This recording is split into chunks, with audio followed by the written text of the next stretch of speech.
प्रिय विद्यार्थियों, आज हम जिस विषय पर चर्चा करने जा रहे हैं बीए पार्ट सेकंड, खिलजी क्रांति। खिलजी क्रांति के बारे में जैसा कि कुछ इतिहासकारों का मानना है कि 1290 में जलालुद्दीन फिरोज शाह खिलजी के द्वारा ये क्रांति की गई और गुलाम वंश के अंतिम शासक क्यूमर्स को सत्ता से हटाने के पश्चात उसने दिल्ली के तख्त को प्राप्त किया। खिलजी क्रांति की हम बात करें उससे पहले हम ये जानने का प्रयास करेंगे कि किस तरीके से 1287 से लेके 1290 तक का जो ये समय था, ये जो 3 वर्ष थे, इस 3 वर्ष के दौरान ऐसी कौन कौन सी घटनाएं घटी और उन घटनाओं के कारण जलालुद्दीन फिरोज शाह खिलजी को वो अवसर प्राप्त हो गया कि उसने दिल्ली के अंदर गुलाम वंश के अंतिम शासक को हटा करके नहीं अपनी सत्ता यहाँ कायम की। यहां पर एक बात उल्लेखित है कि 1287 में जब बलबन की मृत्यु हुई तो उसकी मृत्यु से पूर्व हम यहां उस घटना का जिक्र अवश्य करना चाहेंगे। कहते हैं कि 1286-87 के अंदर मंगोलों के द्वारा जब उत्तर पश्चिमी सीमांत प्रदेश पर जब आक्रमण किया गया तो उस आक्रमण के दौरान उसका ज्येष्ठ पुत्र मोहम्मद मारा गया। इस बात की सूचना जब बलबन को लगी तो बलबन को इसका गहरा आघात लगा और वो इस आघात को सहन नहीं कर पाया। मोहम्मद की मृत्यु के बाद यद्यपि उसने उसके पुत्र के खुसरो को अपना उत्तराधिकारी बनाने का निश्चय किया, किंतु फखरुद्दीन अहमद जैसे जो अमीर सरदार थे वो यहाँ पर के खुसरो के स्थान पर उसके अन्य पुत्र बुगरा खां को दिल्ली का सुल्तान बनाना चाहते थे। बलबन ने अपने पुत्र बुगरा खां, जो कि इस समय लखनौती का हाकिम था, सूबेदार था, उसे दिल्ली बुलाया और वो कुछ दिनों तक जब बलबन बीमार था तो उसके साथ रहा, लेकिन उसे दिल्ली रास नहीं आई और वो बलबन को छोड़ करके नहीं पुनः वापस अपने प्रदेश लखनौती लौट गया। 1287 में जब बलबन की मृत्यु हुई तो उसकी मृत्यु के बाद में के खुसरो के स्थान पर यहाँ बुगरा खां के पुत्र केकूबाद का राज्यारोहण किया गया, अर्थात केकूबाद को दिल्ली का सुल्तान बनाया गया। दिल्ली का सुल्तान केकूबाद को जो बनाया गया, कहा जाता है कि केकूबाद का जो लालन पालन बलबन ने बड़े ही कठोर नियंत्रण में करवाया था। उसने किसी भी सुंदरी का मुख नहीं देखा था। सुल्तान जब वो बना उसकी आयु 18 वर्ष की थी। उसने मदिरा की एक बूंद तक नहीं चखी थी, लेकिन यहाँ दरबार के अंदर जो चाटुकार दरबारी थे, जैसे ही वो सुल्तान बना उसके इर्द गिर्द घूमने लगे और उन सभी बुरी आदतों में सुल्तान को लिप्त कराया जाने लगा। कहते हैं कि यहाँ केकूबाद अब सुरा और सुंदरी के साथ में इतना व्यस्त हो गया कि राजकाज इस पर बहुत ज्यादा प्रभावित होने लगा। इस बात की जब जानकारी लखनौती में उसके पिता बुगरा खां को लगी, मैं यहां एक बात का उल्लेख और करना चाहूंगा। मध्यकालीन भारतीय इतिहास में यह पहली घटना थी कि एक पिता के रहते हुए, अर्थात बुगरा खां के रहते हुए, उसके पुत्र का राज्याभिषेक किया गया था। उसके पिता बुगरा खां उसे समझाने के उद्देश्य से एक सेना लेकर के नहीं दिल्ली की ओर बढ़े। यहां अमीर खुसरो, जिसने अपना ग्रंथ किराने उस सदाइन के अंदर पिता और पुत्र की जो वार्तालाप है, उस वार्तालाप का बड़ा ही मार्मिक चित्रण उसने किया है और किस तरीके से बुगरा खां की सेना और केकूबाद की सेना जब दिल्ली के निकट खड़ी हो जाती है, क्योंकि यह दिल्ली के दरबारियों के द्वारा उसे यह समझाया गया कि उसका पिता उसके राज्य पर आक्रमण करने के लिए आ रहा है, तो वो भी सेना लेकर के नहीं चला था। दोनों के बीच में वार्तालाप होती है और उस वार्तालाप के माध्यम के दरमियान वो अपने पुत्र केकूबाद को ये समझाने का प्रयास करता है कि उसके पितामह के द्वारा जिस तरीके की व्यवस्थाओं को स्थापित किया गया, उन व्यवस्थाओं को वो जारी रखे, सुरा और सुंदरी से वो दूर रहे, अपने अय्यास जीवन को छोड़कर एक सुल्तान के क्या कार्य होने चाहिए, इन सभी बातों को उसने याद दिलाया। कहते हैं कि इन सारी बातों के बाद जब बुगरा खां वापस लखनऊती लौट गया, कुछ दिनों तक तो पिता की बात का पुत्र के ऊपर या ये कहें कि केकूबाद पर असर रहा, लेकिन उसके बाद में वो उन्हीं आदतों के अंदर लिप्त होता चला गया, जिसका परिणाम ये निकला कि बलबन के जो विश्वस्त, जो अमीर सरदार थे, वो अब इस बात के लिए एक तरीके से कहें कि भयभीत थे कि शायद गुलाम वंश अब खतरे की ओर अग्रसर है। इसी समय में एक और घटना घटती है। यहां पर कुछ अमीर सरदारों के द्वारा मिलकर के नहीं, यहां केकूबाद, जिसकी निरंतर शराब पीने के कारण उसे अचानक लकवा मार जाता है, और लकवा मार जाने के कारण उसकी स्थिति बड़ी भयावह हो जाती है। इसके बाद में तुर्क अमीर सरदारों का नेतृत्व करने वाला एक व्यक्ति, जो कि बलबन के शासनकाल में उत्तर पश्चिमी सीमांत प्रांत का रक्षक था, जलालुद्दीन फिरोज शाह खिलजी। जलालुद्दीन फिरोज शाह खिलजी एक रात को अचानक सुल्तान के महल में आता है और अपने सैनिकों के साथ में उसे घसीट करके नहीं, अर्थात केकूबाद को घसीट करके नहीं, वो फेंक देता है और यहाँ केकूबाद का अंत हो जाता है। और उसके अंत के बाद में उसके पुत्र, कहते हैं कि बलबन का जो पुत्र था क्यूमर्स, को यहाँ दिल्ली सल्तनत का अगला सुल्तान बनाया जाता है। क्यूमर्स जो कि एक अल्पवयस्क बच्चा ही था अभी,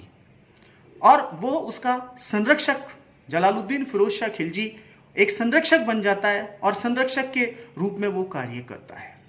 लेकिन कुछ दिनों बाद में जलालुद्दीन खिलजी, जो कि बलबन का सबसे ज्यादा विश्वास पात्र व्यक्ति था, वह बलबन के शासनकाल से पहले अन्य सुल्तानों के शासनकाल में महत्वपूर्ण पदों पर रहा हुआ, और उसके बाद में जब वो क्यूमर्स का संरक्षण बन के कार्य करता है, तो अचानक उसके मन में सुल्तान पद की लालसा जागृत हो जाती है, और एक दिन वो क्यूमर्स की हत्या करने के पश्चात दिल्ली के तख्त को प्राप्त करता है। भारतीय इतिहास में इस घटना को, मध्यकालीन भारतीय इतिहास में इस घटना को खलजी क्रांति के नाम से जाना जाता है। कुछ इतिहासकारों ने इसे खलजी क्रांति कहा है। और 1290 में जलालुद्दीन फिरोज शाह खिलजी क्यूमर्स की हत्या करने के पश्चात दिल्ली के तख्त को प्राप्त करता है, और यहीं से दिल्ली सल्तनत में गुलाम वंश का अंत होता है। और उसके पश्चात यहाँ खिलजी डायनेस्टी, खलजी राजवंश जो है उसकी शुरुआत होती है।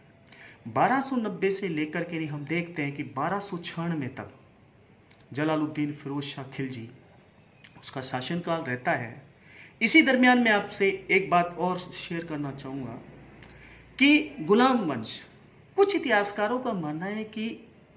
1206 से लेके 1290 तक का ये पूरा का पूरा जो समय है, ये जो काल है,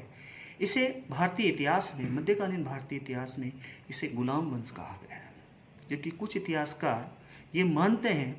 कि यद्यपि दिल्ली सल्तनत के संस्थापक कुतुबुद्दीन ऐबक, जो कि गुलाम था, लेकिन उसने भी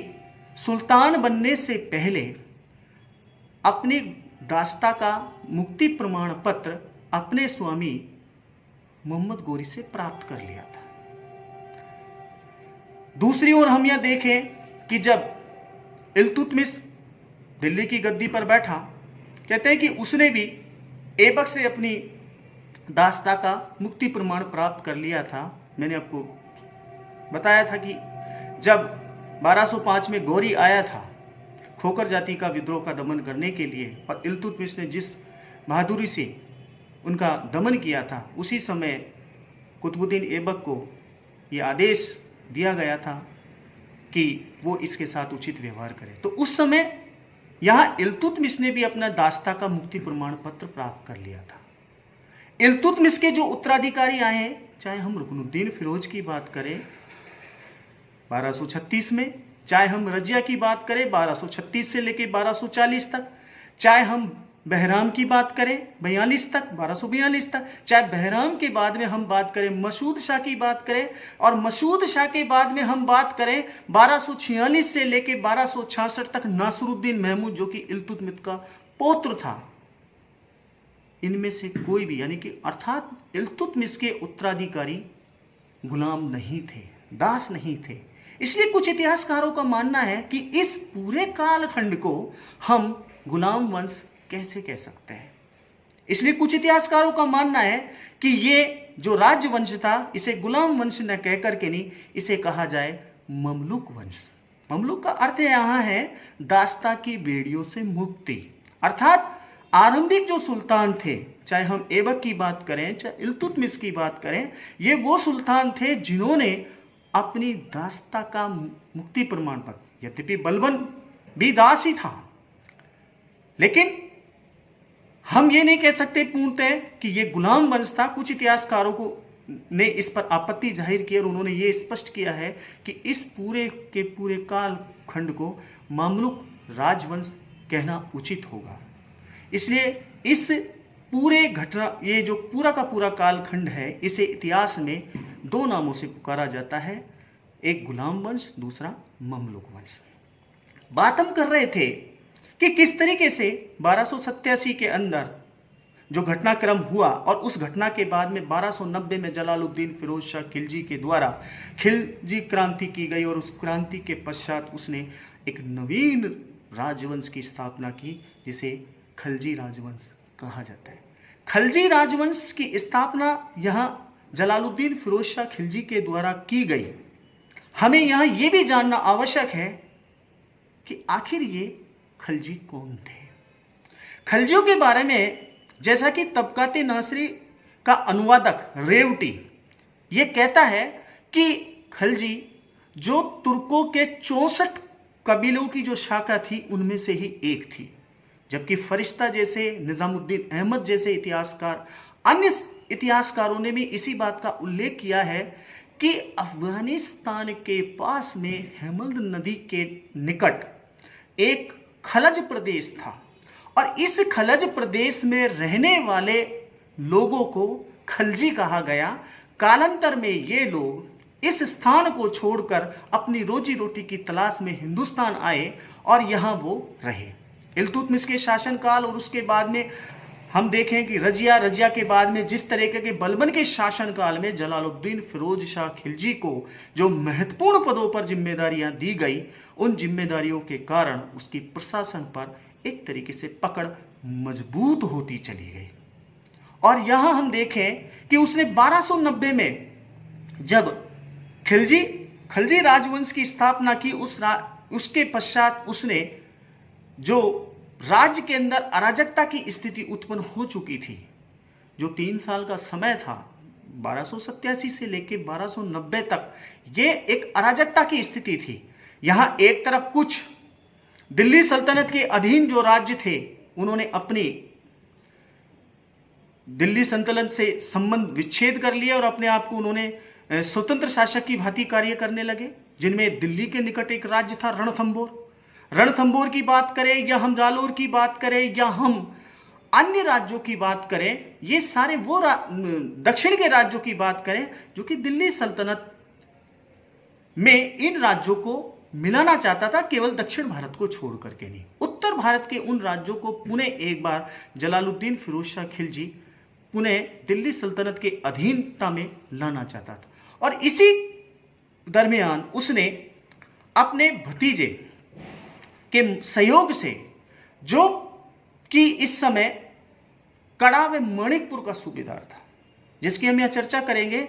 मध्यकालीन भारतीय इतिहास में जिसे अली गुरशप या हम ये कहें कि अलाउद्दीन खिलजी के नाम से जाना जाता है। अलाउद्दीन खिलजी, जिसके बारे में कहा जाता है कि उसने जलालुद्दीन फिरोज शाह खिलजी के शासनकाल में दक्षिण भारत के ऐसे समृद्ध और ऐसे शक्तिशाली राज्य को जीतने का यहां उसके द्वारा प्रयास किया गया। इस पूरे के पूरे जो घटनाक्रम है या पूरा राजवंश है, इस राजवंश के दौरान कौन कौन सी प्रमुख घटनाएं हुई, जलालुद्दीन फिरोज शाह खिलजी ने किस तरीके से रणथंबोर पर आक्रमण किया और रणथंबोर पर आक्रमण करने के बाद में वापस उसे अपना घेरा, अर्थात किले को उसने घेर लिया लेकिन वापस उसे अपना घेरा उठाना पड़ा, वो कौन सी परिस्थितियां थी, इन सभी परिस्थितियों के संदर्भ में हम हमारी चर्चा जारी रखेंगे। नमस्कार। Thank you.